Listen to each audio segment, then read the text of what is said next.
Broadcasting alive from the Green Room Studios in Nashville, Tennessee, it's the At Home Show with Josh Carey and David Bates, celebrating 25 years of home and garden wisdom. Without further ado, your hosts, Josh Carey and David Bates. Hey, welcome in everybody, and happy Easter. It's time to catch your Easter bunny, and we're going to give you tips on setting a trap for MB, Mr. Bunny. Mr. Bunny? Mr. Bunny. I like to call him EB. EB? Yeah, Easter Bunny, or... Well, that would be... Which is, of course, my dad's initials, strangely enough. EB is my daughter's Earl initials. Bates, yeah. Yeah, okay. But, hey, it's going to be a great weekend. Tomorrow is shaping up to be absolutely glorious for hunting your eggs. Yeah, it looks like today is going to be It's gonna much... be nice, It's going to too. be a repeat of what we saw yesterday, and it was mild and overcast. And today's going to be more the same. I don't think the temperature has changed more than 5 degrees in the last 24 hours, hardly. But currently 52 degrees here at Bates Nursery Station, here live from the Green Room. Today is Saturday, the 8th of April, and we're looking at 57 degrees and cloudy today. It was 52 degrees currently, so not going to be much change. But there's not going to be any rain either. Why not? And, well, because there's just not going to be. Why would Just you going to be cloudy because it's getting ready to get really nice, and that begins tomorrow. Okay. Easter Sunday, 70 degrees and full sun. Sunny conditions, 44 for the overnight low. Monday, more of the same with a few more clouds. 70 degrees, 43 overnight low. Tuesday, 73, 46. Wednesday, 77, 48. 81, 53 on Thursday. I mean, it's a pretty awesome forecast right there. And then Friday, we do get a few clouds, 78, 56. And then you get off into statistical data, but that all looks pretty favorable. And again, what's it worth, though, David? Well, it's 5 days out. Come on, it's worth something to speculate about, something to sit around and chat about. Wonder if you can get a parlay bet over and under 80, over and under 80 degrees, over and under 40% humidity. I'm not sure about that. Would you bet on it? I'm not going to bet on really anything. I really don't roll that way, Josh. You know what we can bet on, though?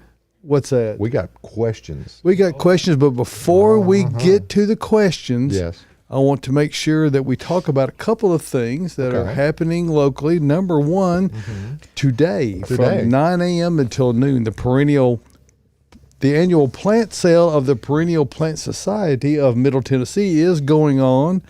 And I wanted to get the big banner So it up actually there. would be the perennial sale. It is I think they do that purposefully because they don't want it to Confuse they don't people? they don't want to confuse people. It confused me already. I've got a little bit of this. I'm not going to play audio on this, but I'm going to get to a spot here where it shows really what's going on here. And they've got a lot to choose from in a big area. Wow. And so you can see that there's a lot of folks in a hurry to shop, apparently. They've got a lot going on there. So Is that at the fairgrounds? That is at the Fairgrounds, Nashville. And so make sure you go out and see them at the Perennial Plant Society. This is their annual plant sale going on from 9 a.m. until noon. So right after we go off the air, they're going to be going on with that. Now, coming up next weekend, and this is another interest, we'll talk about this more next week, is the Colors of Shelby art show and sale going on. Who is that wonderful artist on there? That artist right there is my dear bride, Renee Bates. This is That's gorgeous. The Kissing Tree is the shot at Sevier Lake there in the park. And you have to kiss the tree? I think you sit on the bench and you kiss under the tree. I think that's what the deal. I think that's I thought the tree tries to kiss you. Oh. Well, you know what? More will be revealed, I'm pretty sure. I'm not certain about that. Kissy? So anyway, there is nice, that. So you can make sure and check that out. That is at the pavilion there at Shelby Bottoms Nature Center right there. And, of course, the proceeds for that go to helping out the Shelby Bottoms Greenway and the Nature Center and all that. So and about half of the proceeds of the artists go towards that. So there's I think 150 different works of art, all by local artists. So it certainly is worth the while to go check that out and see what all is in store for everyone there. And I got one more little thing here to show on it. I think there's the big one. So the there it is. bridge. It's great. That's a nice, and that painting is there. And is that another one of Renee's? This is not Renee's. Okay. This is I'm not exactly sure whose this. This is not Renee's though. But I would tell you what, if you want to go by and check it out, there it is. So, friends of Shelby.org at the Shelby Bottoms Nature Center. That is next. Very cool. Thursday through Sunday, I think. Sunday. So 13th through the 16th, it is 4 days. So there is that. And now we will resume. We will. Whatever normal Who's is over around there? here. Hey, we got Tyler Blankenship, who guy Morning. who pushes buttons and does sliders and twists knobs and He can turns get you on. married if you want to. turns too, on- I hear. I'm ordained. Okay. Yep. So there you go. There's that. We got. We got to have a wedding out here at the nursery.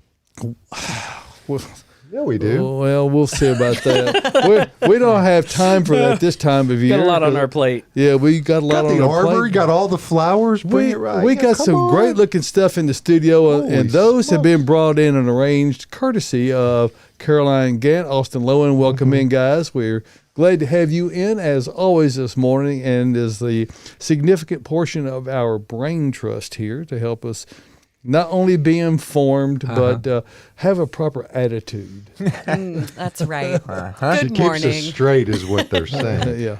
But we, in honor of the Masters tournament, we have azaleas.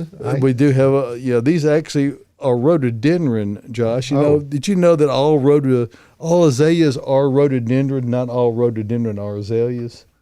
Yes, I did. Just Yes. ponder on that one for a moment. Okay. We'll let 'Cause that's actually a rhodie right there. Well, that actually is an azalea. Oh, Josh. So shit. that Good just job, goes. Josh. Okay. That just goes to show you how you can be fooled. So, but it is technically a rhododendron because, as I just said, all azaleas are rhododendron. Tyler lied to Not me. all rhododendron I said are it was a azaleas. flame azalea. Yes, it is what it is. Tyler would never lie. Not on purpose. Just want to get that in real quick. Not on purpose. So I did bring stuff into the green room that is coming up in my yard. So all the things we have in here right now, for the most part, with the exception of these, I have really looking good in my landscape. So, and we have a lot of it at the nursery right now. Yeah, we got really a lot of everything right now. So we encourage people to come out and see us, and because I think it will amaze you and astound you. I think that's the general feeling that most people get when they come out, at least particularly those who have not been here before. They are a bit overwhelmed with the amount of selection we have. So we do encourage everyone, and Austin, I know you'll back me up on this one, when folks can bring out photographs on their phone or tablet with them to help us have a look at what they're trying to do. It really gives us a lot of insight as to how to help them down the path towards making whatever changes they need to make, or in the case for a lot of folks. And I mean, I think there are a few who have escaped it. I know I haven't. I know you haven't. Nope. Dealing with dead stuff in the yard because we had a winter unlike any other, Yeah. and everyone was hit by it, many quite severely, and horticulturalists were not excluded from that. No, certainly not. Segue or not, this is a great time to talk about that because we got a lot of post-freeze questions from people all over and every way that people contact us. So we decided to kind of lump all that together into a post-freeze event update segment. Do we have like special music for that? Can you do can we do Yeah, it? Tyler, make it happen. Okay. It's time for the Loan Report on the There you Close go. enough. There it is. Go take it Forgot away, all about Austin. that. Well, good news, I guess I'll start with that, is that I've seen a lot of pictures this week of stuff coming back. So that's really good to see. I saw, a guest showed me yesterday his laurels are coming back. And Caroline earlier in this week showed me a picture of one of her laurels coming back from the base. I even tried to kill it and it wouldn't die. And it wouldn't die. That's the thing. So, yesterday I saw this guest. It was a lot of new growth coming from the base of the plant and also coming, like, working up towards the middle of some of his skip laurels. So I told him, I said, that's a great thing. He was worried about having to replace them and spent a lot of money doing that. And I was like, well, yours is, they're coming back. And I was telling him, you'd be amazed at how much growth you can get whenever you get something come from the bottom like that. I said, you're not going to have to sit here and wait for 4 to 5 years or something for your laurels to be the same size that they were. Even if you got to cut them back 3/4 of the way back. Exactly. They got a good root system, and it'll recover quickly. Yeah, they really get up big again. So it may just be either literally this season they get back to the same size, or by next season they're going to be probably the same size they were. So the freeze was horrible and it made stuff look bad, but it didn't necessarily kill everything. So yeah, we're well on our way to stuff coming back. I think. I actually saw Tyler taking some shots of a Cuba this week, one that's out near the nursery, actually next door, with new sprouts coming out of the base. And I'm Caroline, what is this shot right here? What is that? I don't know. What is that?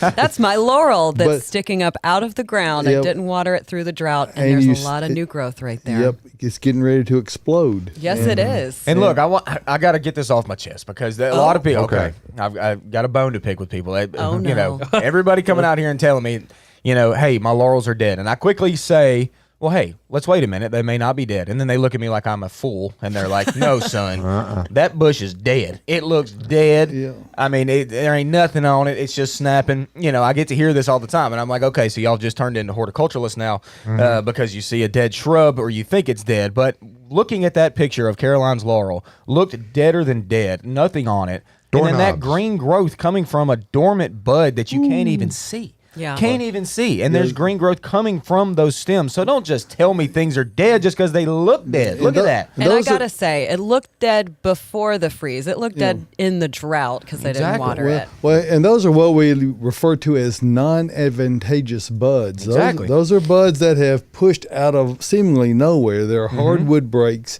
They're not the buds that would normally push out at the tips of branches because there are no tips of branches that are alive. They've got to push down low. Exactly. That's why we've been trying to tell people, be patient. It will save you money. It will save you a lot of effort. I know it seems impossible, and in some cases, things are not going to come out. But if you can wait, you will be amazed, I suspect. Yeah. Well, and that one would not be easy to remove. Look at the size of that rascal. No, it's just sitting in a hole with no dirt. It's very deceiving, the photo is. But still, look at that. I mean, that's incredible. It's right around the main stem where you don't see anything. You give that plant 3 weeks, and the stems won't be visible at the base anymore. It'll be solid foliage breaks coming out of it. I'll keep y'all updated on that. Maybe she'll put some dirt around it. I might, maybe. She could. Maybe some EarthMix. I don't know. I guess it deserves it at this point.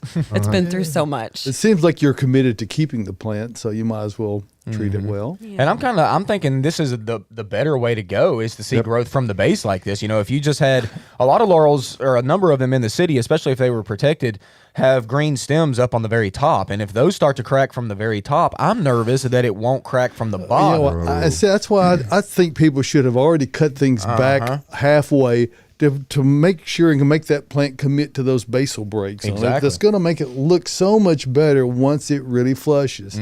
So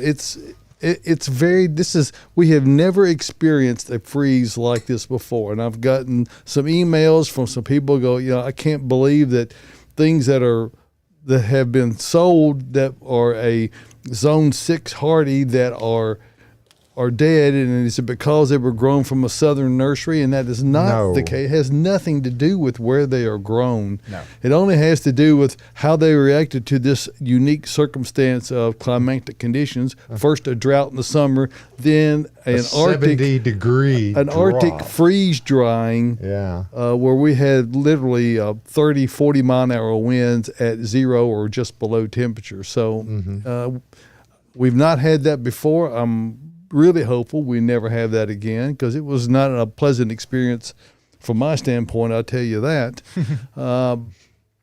But there is hope. So we're just beginning to see the signs of it. This is the reason why we've been telling people to please wait, please hold off. Yeah, I'm seeing holly. Hollies are coming back, y'all. They're greening up already. Shrub hollies, tree hollies, I'm seeing them. I saw pictures yesterday of a guest showed me new growth on a Nellie R. Stevens who didn't have any growth, or lost all its growth, actually. It's starting to come back, too, so. It's happening. It's happening. So for people to, doesn't mean you're not going to have some dieback and have to cut it pretty severely. But again, this root system is intact and it's completely healthy. All that energy is going to be available to push the new growth. And once it starts, now that we're finally into the active growing season where the weather is never, it's going to be on a trend on an upward incline at this point, you're going to see things begin to respond rather quickly. What about Mr. Wu? Oh, Mr. no. Wu got a setback, and Josh has got a Japanese maple in his yard that He's a unfortunately got zapped by a late freeze after it was putting out. And I have heard people talk about this one as well. So if that's what the situation is, if it indeed was pushing out new leaves, chances are it will again. I hope so. However, we did have a pretty significant little freeze. Because he looks skanky, man. You didn't put any kind of a cover over that at all. No. Okay. All right. Well, All right. All right. Well, and I don't know who actually wound up winning the bag that Drew gave away last week. And by the way, thank you, Drew Sullivan, Yes. for being here last week. We really enjoyed having you in studio. that was Margaret Roberts. Yep. Margaret, well, congratulations, Yeah. a longtime follower of what we do here. So She knows the round mound, I believe. I think she thinks so. Anyway, The round mound of sound. so congratulations, Margaret. Award-winning producer of the at-home program. Yep. Yep. So, Yep. So please come to Bates Nursery to pick up the bag. I commented 'cause I on could your have used original it, Margaret. comment. Yes, So but she won it fair and I square. know. Okay. Well, she needs to come on out and get it. Come on down. We got it. For We got a lot of things shuffling around here. So, all right, what else we got? I know. Let's shuffle in some questions, Okay. y'all. What are a few suggestions for plants that can adapt to higher temperatures and less water? And then there's a second part that says, thank you for your informative emails each week. Well, thank you for that. I'm glad to accommodate. He brought it this week. Oh, my. The newsletter was spicy this week. A We're not- spicy newsletter. It was good. It It was was. brilliant. All right, so some High plants that temperature, can low water. high temperature, low water. Let's go. Yucca is a really good one. Let's Yeah. go with any juniper out there for the most part. Extremely drought resistant. Loves the heat. Can live in really poor soils or just rock. A lot of juniper. I'm really a big fan of juniper. Juniper did not, our native junipers did not take a hit over that cold snap this year. Yeah. So that'll tell you something. Caroline loves prickly pear. Yep. Yes, I do. Every week. we It's talk a about native. it. Say that it is a native. It is a and, native. You know, we talk. Prickly pear definitely loves full sun and it can handle it all day, but it is very shade tolerant as well. It's amazing. I mean, it just kind of lives. Is it a little Go less anywhere. prickly in the shade? I'm just curious. Yeah. No, I don't sadly, think so. no, but No. less flowers. So not as pretty in the shade. But also yucca too. Yucca lives in the woods. Whenever you're, driving around and you look when the trees are dormant and shrubs are dormant in our woods, you see yucca as an evergreen plant that lives in. It can live in shade pretty well. So And you're talking about the filamentosus Yes. specifically, Yes.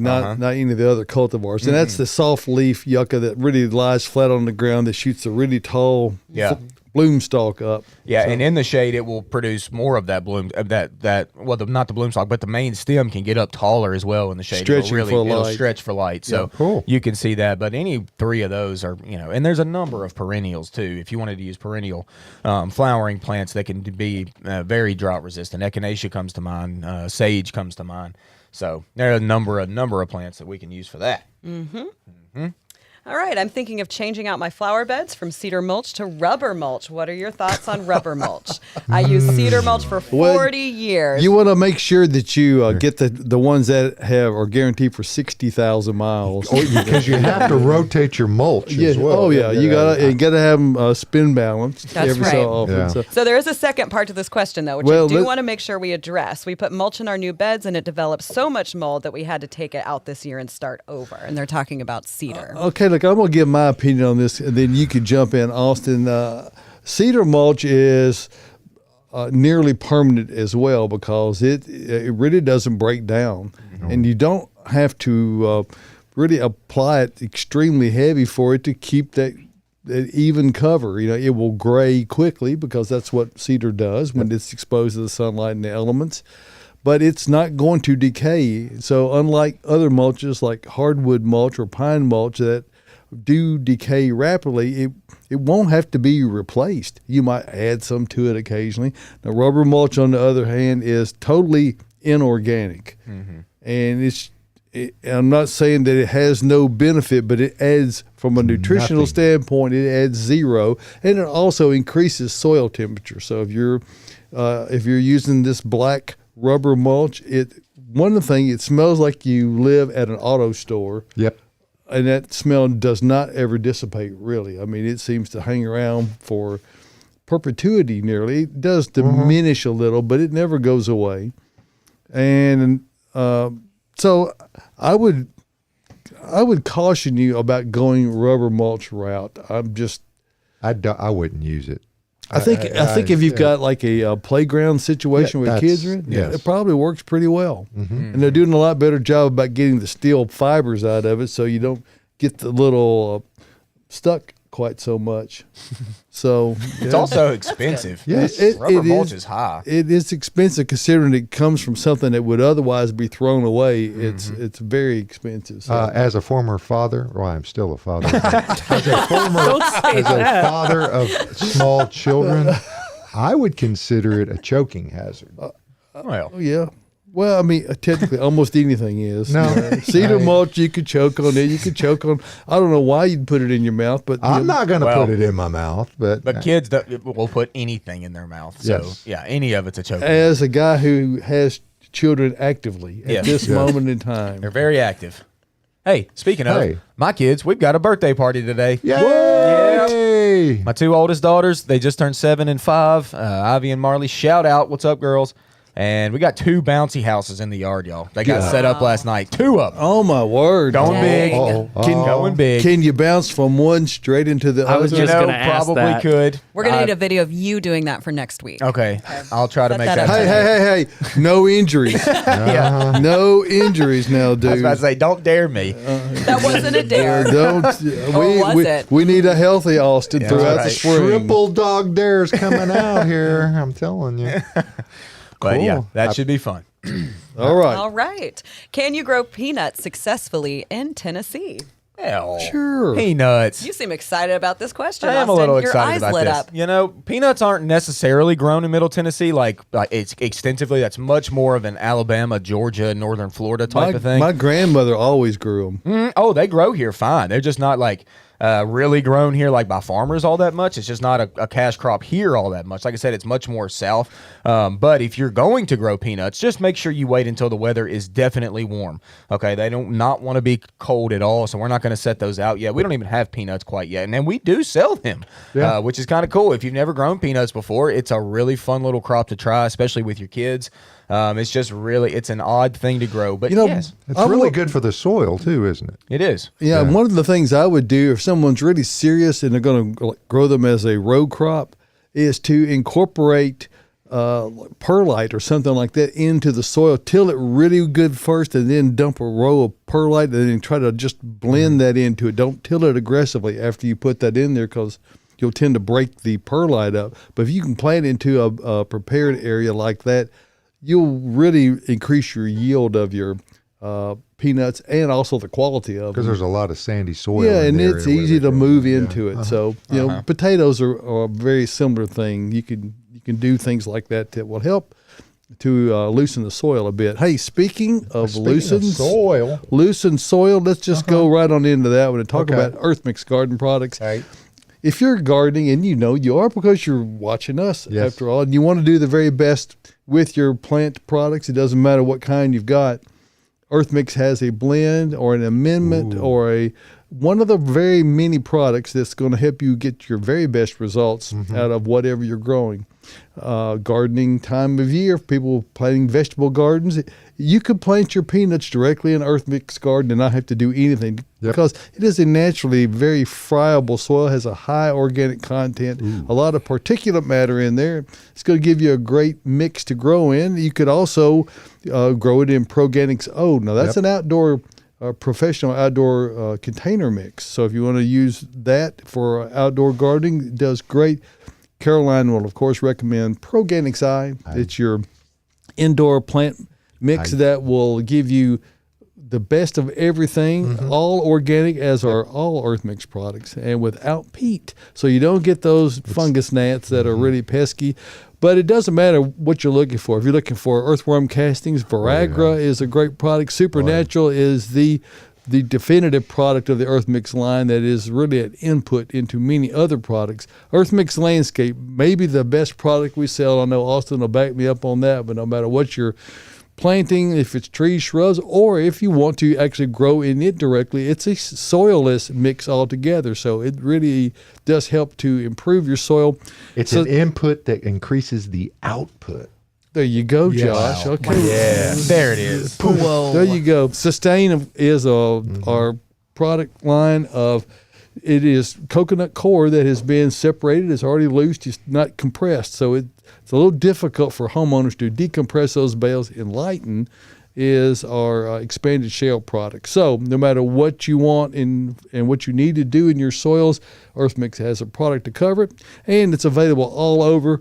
Go to earthmix.net and click on the Find EarthMix tab. And once you're there, it'll take you to locations all over Middle Tennessee, Kentucky, including Southern Illinois, Indiana. We haven't got the Alabama location on there yet, but that's coming soon. So you can click on the tab here, put your address in. It'll give you turn-by-turn directions to the location nearest you. And remember this, success in gardening begins at the ground level when you use EarthMix garden products. It's good stuff, folks. We appreciate you giving us a moment to discuss that and help you really take the work out of your gardening efforts. It will make a difference in your success in your transplanting. So. Absolutely. I mean, and especially around food crops. I mean, that's the best stuff to use, guys. Telling you. I say go organic or go home.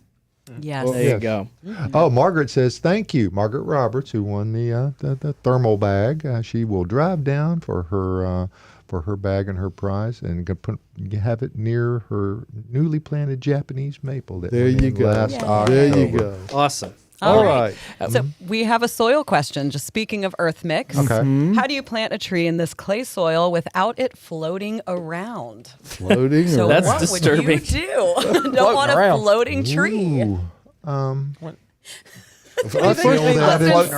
First of all, I'd want to know what kind of tree they're thinking about planting. If it is a poor drainage situation, it does limit your choices. And that doesn't mean you can't amend it to an extent where that it will still do well. But you don't want to put something that's, for instance, there are many conifers that just would not handle wet feet at all. But you could put a dawn redwood or a bald cypress or a weeping willow in a water hole, and it will grow and do well. So, but there are amendments that we can certainly do. What's the old adage? You dig a $10 hole to plant a $5 plant. Yeah, but depending on how the digging conditions are, most of that money may be in labor. I live in Rockford County. Man. Yes, I know you do. I mean, it's and there's plenty of clay down there too. Just so use the amendments. I mean, it's seriously. If you dig the hole. What I do is I take some of the native soil in the wheelbarrow, mix it with some EarthMix, kind of get it all around, make sure you get it in there, set in there right, and then water it in. I mean, because what aren't you really just growing it inside a great big clay pot at that point? The concern is that Drainage? because the lack thereof, so to speak. So you need to address it if it's severe. If it's if it perks a little slow, that's really usually not that big of a deal. But if it just stands in water for days and days, then you've got to address it more aggressively. Might require putting in. I have seen landscape plantings that needed to have a French drain for a plant that would actually carry the water out and away from it. So, so there's that. I've even engineered such things where they put a 2-inch pipe with a valve down the hill where you can open it, let it drain during wet weather, and then close it so it doesn't drain during hot, dry weather. So that's the way my mind works, buddy. I'm telling you. That's the way my mind. So consider all possibilities. Big whole lot of EarthMix around the pond. Yeah, it's hard to know exactly without seeing it. So Tess commented on the Bates Facebook page, should holly trees be cut back like you suggested to laurels? it might be necessary. But again, just be patient. And if you don't know how far to cut them back yet, you don't have to cut it back yet. But you might be tired of looking at that dead stuff. So, just like this picture of the laurel that we put up there with the breaks coming out of the ground, depending on how low it comes out, will determine how far you need to cut it back. But you may say, well, gosh, but I bought a pointy holly. This thing is coming out like a bush. Well, you're going to have to trim it back into a pyramidal shape if it does that. But you can do it. Yeah. And let the plant tell you where to cut it back at. Yep. That's the key. Okay. So it might come back from the base. It might come from the base and all the way up racing towards the top. You may not have to cut anything. Some hollies I think are going to be like that. So let the plant tell you, but just kind of wait it out for now. Listen to your plants. All right, speaking of shaping things, we got a boxwood question. Oh, wow. There's some great big honking boxwoods out there on the yard, we too. got Is that what you boxwood were right talking now. about Boy, they got yesterday? some We big got boys. boxwood right now, y'all. I was looking at them because I pulled up 5 at my house. It's about time I got to buy Dead. something. You got to save them for the customers, David. 5 4x4 boxwoods. Oh, that hurts. Oh, man. But I bet they're gorgeous. Okay, so what is the best boxwood to use to create that ball shape in my garden bed? There's about a dozen right out back, ready to go. I'm not kidding you. These things are gorgeous and they're huge. Yeah, there's some really big ones, and you can honestly most any boxwood, unless it's a like columnar type of boxwood. There's like Green Tower boxwood, Green Mountain boxwood, Graham Blandy. There's a number of them that go very upright and vertical. Avoid those, but other than that, almost any other boxwood can be shaped round. My personal favorite is Green Velvet, which is probably our best seller, kind of our mid-sized dwarf. It's a 3 to 4 foot tall with a 4 foot wide habit.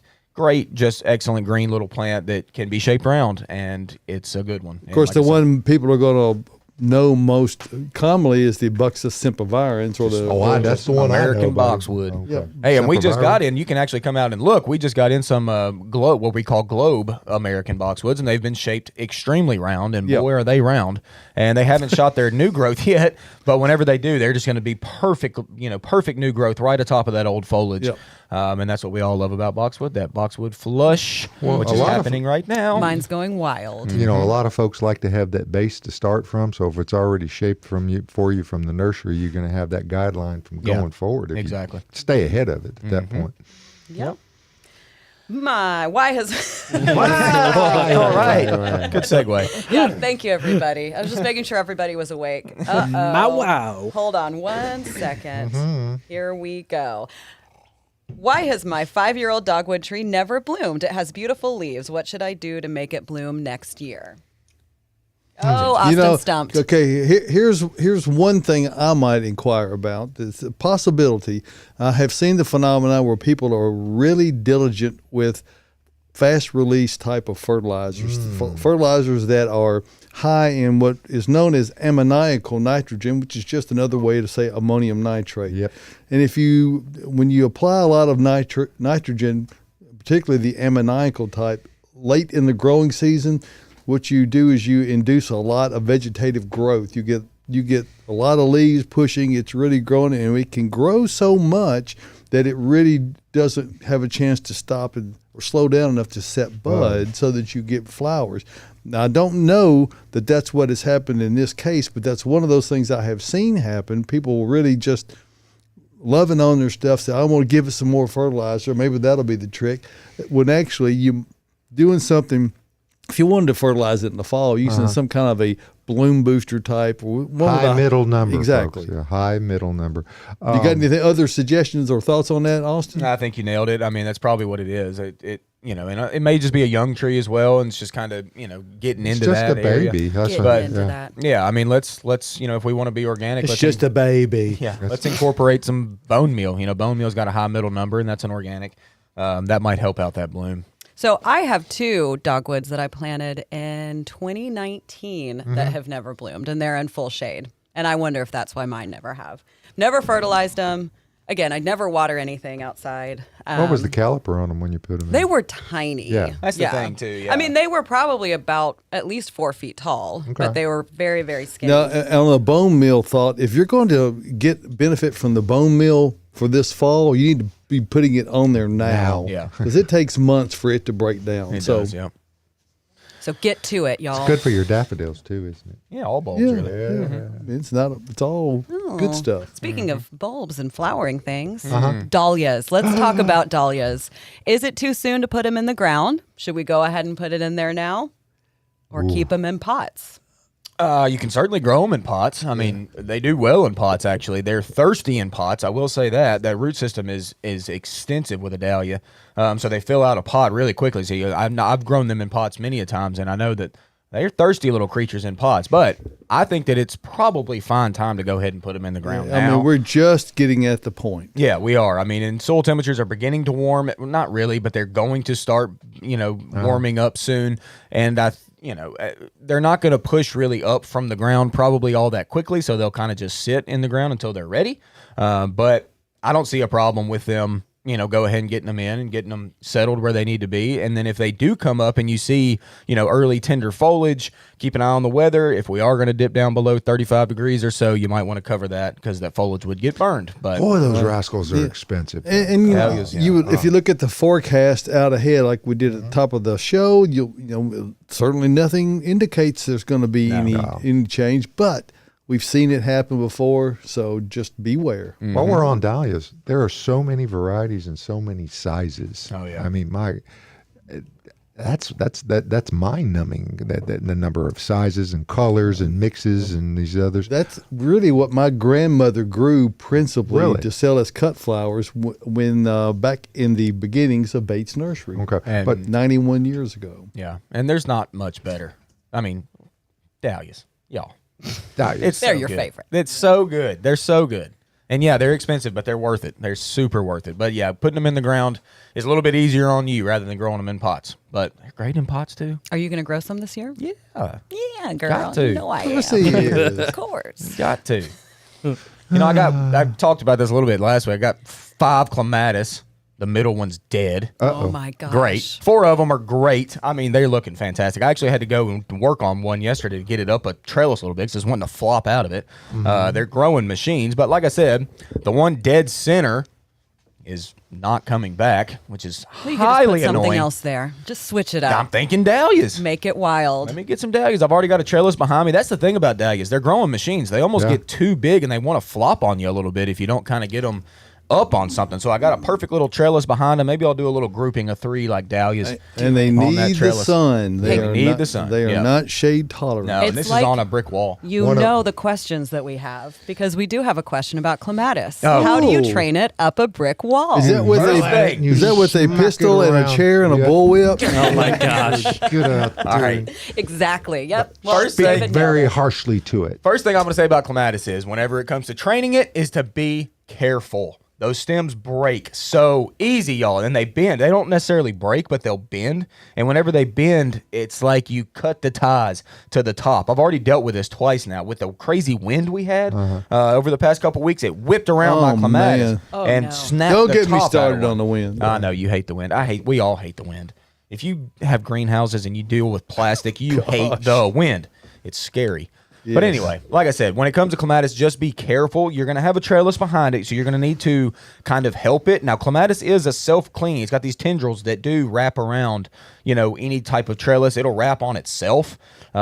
So, just getting it onto something is the key. But like I said, be very gentle. Those stems break easily. Yep. That's why if you get on it, the quicker you get on it, the better it better is, it is, because they're yes. much more flexible when they're juvenile. You can kind of do almost anything with them, but if you let them grow way beyond what you're trying to loop them around, you'll break them You'll every break 'em. time. It'll make you. What it would make you do? Would it make you cuss? Probably make Austin cry. Bad He'd be words. so upset about that. I don't cry about it because clematis, it comes back so well. Like I had a couple that I had to take the tips out. I just had to clear cut it. Well, they sent buds from lower, and they've got like 2 or 3 new stems on it. So it's not the end of the world to break the tip out, but it's kind of annoying. Mine right now, a number of mine are starting to set their flower buds, so it won't be long. They're going to be in bloom. I'm about to show y'all a picture. A picture. I'm ready for it. Hey, let's talk about this place where we are. It's Where are called we? Bates Nursery and Garden Center. Yes. And, Austin was just talking about some of the frustration that can come with gardening. Oh, And, boy, sometimes here we it will make you cuss. Will it? Yeah, it will. Okay. And if you want to see what all I wrote about that this week on the In the Garden with Bates Nursery blog, you can just go over to batesnursery.com and click on the blog tab, and then this is the top one on the list there. It says discussing the weather. If you've never read one before, this is the one you need to read. So anyway, people. check that out. And if you'd like to subscribe, it's right there on the homepage, right over at batesnursery.com. And right there's the new blog post, and just down is where you sign in for the newsletter. You can subscribe, and then if you decide you don't really like it, you can unsubscribe. Yeah, You'll like it. So You'll anyway, probably like it more than but not. For some reason, almost 29,000 people are subscribed to it, and I'm really appreciative of that. Oh, yeah. And it's always great to hear from everyone. It's free too, so I mean, It's worth everything you pay for it, right? But that just kind of gives you a thought on what's going on at Bates Nursery for any given week, and what's going on between my ears.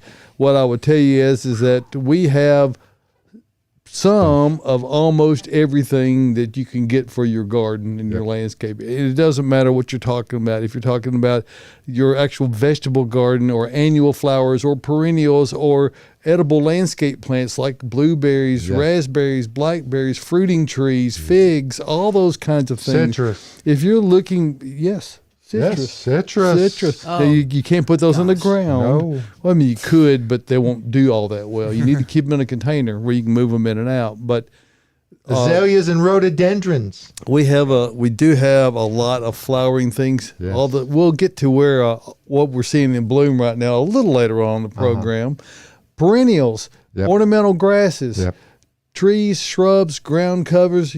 But what we really have is expertise, and we're really thrilled to get a chance to help you with your landscape. It will help us a lot if you can bring photographs on your smartphone or your tablet along with you, and that helps us to be able to get a better idea of what your situation is. And if you can get a count, if you have dead shrubs you're replacing, on about how many you need, then that will help speed up the process a little bit and help get you in and out of the process so you can get home and get to the gardening part of it. Now, we know that everyone loves to come out and look around. We certainly encourage you to do that. We have a pretty extensive location and facility here, so it takes a while to get around, and you might not get it all done on a weekend. You might want to come during the week, and we are open from 9 until 4. Monday through Saturday, noon until 4 on Sundays, and that does include tomorrow. Easter Sunday. Yeah, we will be here tomorrow, so if you want to, come on out. We'd love to see you, and we'd love to help you with your gardening efforts. That's the way we roll here at Bates Nursery and Garden Center, where for, I think it's 19 years, we've been voted Best of Nashville by the readers of Nashville Scene. So we take those kinds of things seriously, and we never stop trying to up our game. And I think if you haven't been out since last year, you'll see we've been quite a lot of change here going on facility wise, and we really have It's worth the tour, folks. we've greatly enhanced our staff, bringing on some new members, additional members. We still have the same group of professionals we've always had, plus we have other really talented, really informed individuals to help us along the way. So they'll help you get what you need to get in the right place the first time. That's the way we do it at Bates Nursery and Garden Center, where Josh will tell you quickly that it's 9/10 of a mile from Briley Parkway. Less than a click, man. That's true if you're turning off of the westbound lanes off of Briley. Yes. If you're turning off of the eastbound lanes, it's a mile because it's on the other side of the bridge. And Okay. So when I say it's a mile, it's not inaccurate. When Josh says it's 9/10, it's not inaccurate. It's just a difference Just of more opinion, accurate. and we're not going to ever agree on that one. So it's a mile north of Briley Parkway at exit 19 on Whites Creek Pike. Okay. Just minutes from anywhere. Rivergate, Opera Mills, Nashville West, downtown Nashville. And I'll tell you this, it's worth the drive no matter where you're coming from. We do have Absolutely. folks that literally come from all over the southeast because we have a selection that really is rivaled by no one else. As So- confirmation of that, we got a review recently that literally said it was worth the drive to come to Bates Nursery. So take it from them. So, all right. Well, thank you for that. And thank you for letting us serve your horticultural needs for 91 years. Wow. Since beautifying Nashville since 1932, Bates Nursery and Garden Center. So we thank you again for that and for the privilege and opportunity to help you with your gardening efforts. We help you grow stuff. That's what we do. Yes, That's right. we do. You know Catching what up. else is growing? But Miriam's Austin is growing up. Oh, I have a birthday. Oh my coming gosh, up. I was just about to talk about your birthday. Well, Why I do you was- have to talk about your own birthday? I was gonna say I'll be accepting plant gifts for the next 2 days, just so you know. oh, And So if you come this, out so and the you want to little, give me something, the You little ruined your jumpy, birthday the surprise, by the trampoline way. things are not for your daughters. This is really secretly for you. I got a little it. bit. Oh, I'll be on those things. You know I will. But Just but don't no, jump okay. out of it. Okay, Austin, I won't. Please I won't. don't. All right, I won't. But I Don't do love jump trees. off. Don't jump off the porch into them. We'll do something. It's gonna be good. But like I said, yeah, I'll be accepting gifts for the next 2 days. So well, you're gonna have to wait till next week because if I'd have known, I'd have brought you one. okay. Well, I can wait. Well, now you know, because Yes, I Austin do. told himself happy birthday. So no one else has to. It's actually on Monday. Do you actually get up and sing happy birthday to me? I think you should probably do that right now. No, I don't sing. No. All right. Moving along. we got some live commentary. One comment from Sam. I started my dahlias inside way too early in late February, and now they're about 3 foot tall. Nice. Oh, Nice. So There's nothing wrong with that. You started them early. You did good. I mean, it's if they're 3 foot tall, they might be leggy. I don't know how they look inside. Dahlias really love light and they really love heat. They got to be leggy. They're probably leggy, so you might have to give them like a half cutback and then put them things outside. Yeah. Get them in the sunlight. I think so. Yeah, it's time to move them out. But, Because hey, that's cool. they're going to have to adjust to higher light conditions, and all that flimsy growth on top really can't. You calling So, Sam's dahlias flimsy? the growth on them? Yes. Oh, okay. Yeah. Probably if they're inside. Yeah. Unless he's got them under high intensity, low pressure sodium lights, Special high intensity. but not special high intensity, oh, just high intensity. Sam said they're healthy. He topped them off. Okay, there you Sam go. Very knows. good. Good on Sam you, knows Sam. what to do. Special All right. high intensity. Get them outside in that sun. Let them soak it up. Miriam has a question. Hey, Miriam. Hello, We Miriam. got one from Jill on the Bates page as well. Should my 2-year-old fig tree be showing any green by now, or is it a goner? I had to look on my King Arthur fig, Miriam, in my house, because it's a huge thing, or at least it was. It's going to be cut back to the ground. I have discovered some very tiny new growth leaves. I mean, they're about 4 times the size of the head of a pin. But yes, Yeah. so but I know from past experience, it almost certainly will come back out. Not unusual for them to get killed back to the ground. Yeah, So my brown just- turkey, I saw my first sprout on the brown yeah, so turkey. just it's going to be patience and pruners. Cut them back. Mine's going to have to actually have a chainsaw taken to it because the stems are just too big. My 2 little baby Chicago Hardies. It is a haven't tree, shown after anything yet. My 2 little baby Chicago Hardies aren't showing Yeah, anything and yet. for those people who like to buy these tree form figs, when you buy one of those, understand it's not going to stay that way here. It's going to get killed back to the ground. It's just a question of when.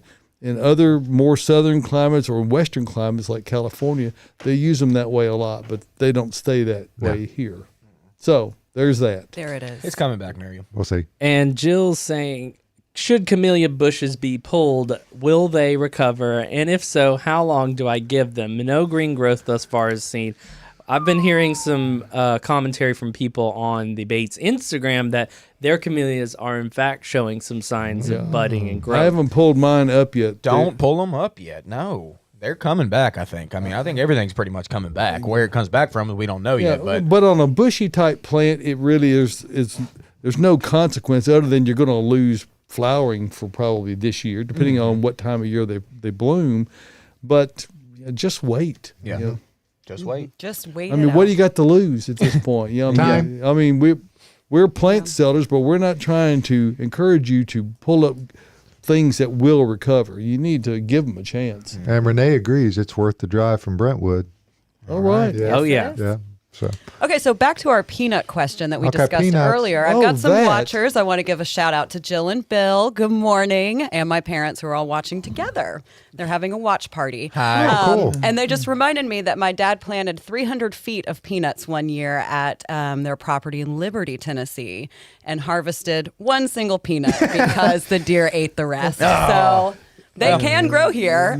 The deer might get them first, though. Well, who ate 300 that single peanut? That's what I don't wanna remember. know. I remember as a kid being excited about it, but I You don't probably know. got it. If I know, yeah, you snatched it and ate it. Well, Jill, if you remember, tell That us who is got one the of peanut. the challenges in gardening today compared to 40, 50 years ago is that the deer population is insane. It is exponentially greater, if not double exponentially. But it's going to take 300 feet of peanuts to really get a good crop out of them. It was a lot. It was a Yeah. whole like lower I field of their will, property. I will tell you that my grandmother would dig up single plants and there would be 7 or 8 pounds of peanuts on a single plant. So Wow. I mean a lot. So you just dig it all the whole plant out and hang it up and let it dry. It's Did it's she use cool. that special mix on those peanuts? Do you She think? just She had I a don't- secret sauce, David. What was in that she secret probably sauce? just put manure in there. Manure? and Yeah. tilled it up and got the grandkids out there to help pull weeds. Uh-huh. Cool. That's what grandkids are for. Pulling That- weeds. That's right. All right, best shrubs and perennials for a shady AM, sunny PM location. Native preferred. I have a calicanthus growing in that condition, and it does great. Yeah. That is a good one. Yeah. That gets big quick too. And let's just be clear on this: if you have morning shade and afternoon sun, you have a full sun environment. Okay, we Yes. cannot put shade plants in a spot that gets afternoon sun. So we're going to stick to the sun department on that. And there's a number of native shrubs that we sell here. Time that of day does make a difference. it certainly does, yeah. Just because it's like, a little bit less intense now. When you get into the summertime and you get into some afternoon heat, it's full sun, y'all. So don't put shade in that or shade shrubs in that if you can. But there's a number of sun-loving perennials / shrubs and natives that will live in a full sun environment. We've got the best selection of them. Yes, I mean, we it's do. too many to talk about. My peonies love it. I have them in that spot too. You're what? They do great. You're what? Peonies? Oh yeah, Peonies, as some people peonies say. will kind of live anywhere. Peonies. Peonies, that's right. How can I harvest cabbage and lettuce seeds? I've never seen a cabbage go to seed, but I know often my lettuce does.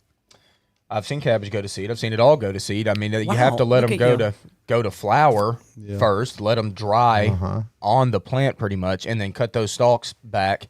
And then you can kind of shake the seeds that are going to be left over inside like a paper bag or something. I think you got to really handle them carefully because You they'll do. They're dislodge small. and go straight to the ground. if you're not They careful. are. They are very small seeds, They both want that lettuce and ground. cabbage. But yeah, that's the way you do it. Pretty much with anything that goes to seed, you want to let it dry on the Most plant of if those you little can. bitty seeds, it's easier to harvest them off of the seed rack. Yeah, yeah. That's why. They're cheap enough. Yeah, they're not expensive. Okay. Oh, Josh, you just airdropped me a picture. I did, and we've had a question on the actual main page of the At Home Show from Greg Villaflor, and he needs to get an ID on this plant. It's a cordyline. A cordyline? Cordyline. And We we have them here at the nursery. We don't have it. Unfortunately, we can't throw that picture up on the screen. He tried to airdrop it to me, and, Oh, did you? Oh. and it failed. Oh, no. Well, I have it Well- over here, but that doesn't get us anywhere. So we did get an ID on it. You did get an ID. And of course, and it's still a cordyline no matter whether you're in Spelled like the northern city in Mississippi. Idaho? Yeah. It's spelled like the city in Idaho. Coeur d'Alene? Cordyline. cordyline. Coeur L-I-N. d'Alene. There's a Y in there. L-Y-N-E, yeah. Okay. Alrighty. We will let him know that. Okay. Getting back to our questions. Josh threw off my question. I'm sorry. No, that's okay. I'm glad we got the Barely photo. okay. Barely okay, yeah. First time herb box gardener. Any tips to be successful? Herb box gardener. All right. Herbs are pretty easy to grow. They Yes. pretty much all of them need a full sun environment. And growing them in pots is something that you're going to have to just figure out yourself. Okay. Growing anything in a container has to deal with you. You've got to know when to water, when not to water. When not to water is more important than when to water typically. You can kind of tell when a plant needs water. It's like laid out, wilty, like, please water me. That's whenever you want to water it and get it back perky again. Biggest tip I can give you in a container, if your herbs look good, they're perky, they're green, they look happy, then you just enjoy them. Do not water them just because you want to. Okay, if they look good, let them be. Okay, that's the biggest key. You can overwater a lot of different herbs, and they're not going to be happy with you. You're going to get bleached. They're going to start looking yellow, and we don't want that. So that water is crucial, but it takes you to learn that. And some people, we say green thumbs or not green thumbs or whatever. It's almost always about water. So that's my tip to you. That's a great tip. With most plants, it's usually about water. If it looks Houseplants good, let it be. especially. Yeah, leave it alone. Yeah. I have an herb box that I'm growing a bunch of herbs in EarthMix garden, and they're doing fantastic right now. I mean, they look amazing. Yeah. I should have gotten a picture. My mother has an herb box right outside her. There's little always kitchen. next week. Yep. That's true. Next week, it will be here. Speaking of which, we're coming up quickly Yes. towards the end of this program here, so we need to really Oh my shift it into gosh. high gear. All right, are you all ready? Let's go. Something awesome that gets large-ish for a shade corner by a fence. Wow. Oak leaf hydrangea. How about that? That's large-ish, and, Yes. and also just large. If you let it be, it is a deciduous option, so it will drop its leaves over the winter. But flower power is nice, and fall color is great. And it has interesting stems and bark on it, It does. even in the wintertime. Yeah, So- they exfoliate a little bit, so that's a good one. I think of that for a shade corner. And if it's in sun, it's okay too. Exactly. So it likes Yeah. it either way. That would be a very pretty one. Flowering bushes that get huge. Let's go viburnum on this. Yep. I just bought one yesterday. Viburnums are great. I think underused shrub that people don't think about all that much, and it is a very large growing one that all of them flower. Some of them smell great. Mine does. Yes, some of them have huge white the Puffs. Chinese snowball. Gosh, I got one of those in my yard. Huge white crisp blooms that just get big very quick. The double file viburnums have a cool layered effect. Look at some viburnum options. They're And cool. one thing I will say about viburnums, particularly the leatherleaf cultivars, is that unless you like to scratch, you should get those trimmed early, before they start putting out a lot of foliage, because it has an itchiness to the foliage that It's a scratchiness. You don't want. you don't want to go there. No. It's not quite as bad as insulation, but it's in that It's right there with it. It's in that end of the scale. Oh, no. Yeah. No fun. But because it's organic, it's relatively easy to get rid of. Organic insulation? Well, it's a fuzzy kind of something that comes out the backs of those leaves that will. It gets me. I know It's that. me. Chokes me up. Oh no, makes you cry a little bit. All right, how about you answer this next question? Okay. Why would sunshine ligustrum not grow? Well, it will grow. I don't know what that.